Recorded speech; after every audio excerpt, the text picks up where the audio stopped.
Nagi Seishiro is a fraud within Blue Lock. Allow me to elaborate. Now, while undeniably Nagi is one of the most skilled and naturally gifted players in Blue Lock, there are several reasons why he isn't considered the best player overall within Blue Lock, and why the overused glaze needs to stop. Nagi falls short of being the best for 7 reasons. Over-reliance on natural talent, lack of killer instinct, limited tactical awareness, inconsistent work ethic, struggles against high-level opponents, emotional dependence, and comparisons to other players. Some of these go hand in hand and it'll make more sense the more I explain. Now, over-reliance on natural talent. This should come as no surprise, Nagi's raw talent and creativity are damn near incredible. Arguably one of the best. His first touch, ball control, ability to score seemingly impossible goals, unmatched. No one is arguing that. But his reliance on innate talent makes him less dynamic when forced out of his comfort zone.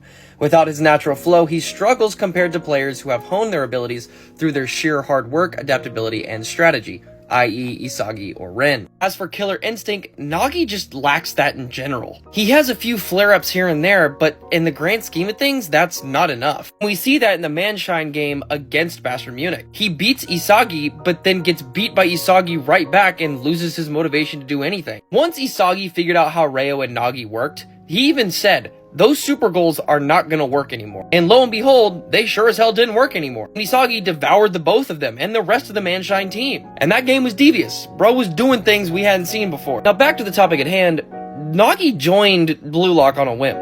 He didn't do it because he wanted to become the world's greatest striker. No, it was because of Reo that he had to. Reo saw that he had the ability to do so, but his lack of ambition made him less dangerous compared to characters like Isagi or Ren, and Reo soon realized that. His determination to play soccer similar to Reo, Isagi, or Ren is just not there. And because of that, it basically holds him and the rest of the people he's with back unless he actually tries. Even if Nagi's motivation grows over time, especially after the fallout with Reo, he still struggles to match the constant mental intensity of characters like Bato or Rin, which is a heavy burden in a high-stakes game such as Blue Lock and everything revolved around it. On to tactical awareness, he's amazing at that. He thrives in chaotic situations where he can improvise and showcase his technical skills. He excels at responding to opportunities created by others. Sadly, unlike Isagi, who excels at reading the field, strategizing, and creating opportunities through spatial awareness, Nagi doesn't possess the same level of game intelligence. Without a strong partner, he struggles to dominate matches by himself. As for work ethic, that kinda goes hand in hand with how he performs. Dude's just lazy and doesn't care most of the time, but when he does care, he actually gets something done, so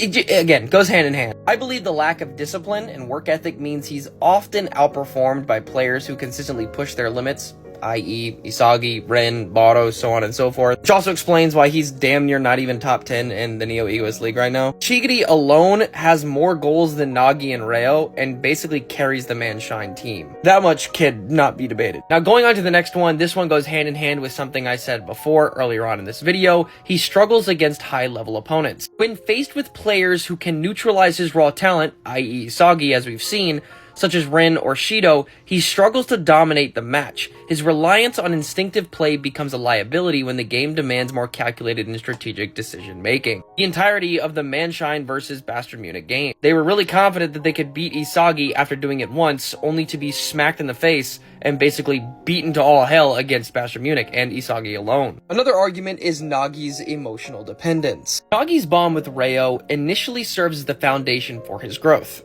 Obviously, Nagi's reliance on Reo showcases an initial lack of independence. And even when he does break away from Reo, it's a slow process compared to other characters who have always been self-driven. And last but certainly not least, comparison to other players, Isagi, Ren, Shidou, Chigiri, so on and so forth, Bachida, all of them in some way, shape, or form are able to fight for themselves. In doing so, they're able to evolve themselves to continue playing in Blue Lock in a way that makes sense to them. Nagi, on the other hand, has only been able to do this off of the reliance of other people, that being the catalyst for him to actually awaken and do something within these games. Overall, Nagi is yet to know what it's like to fend for himself, to find his own passion when it comes to soccer so he can play in a way like other players can. We know he can do it, but he hasn't done it, and that alone is a reason why he is not all that. And with that being said, the glaze truly needs to stop, because he hasn't shown anything to justify it on his own. As it stands, characters like Rin, Isagi, and Shidou surpass him by being more complete players,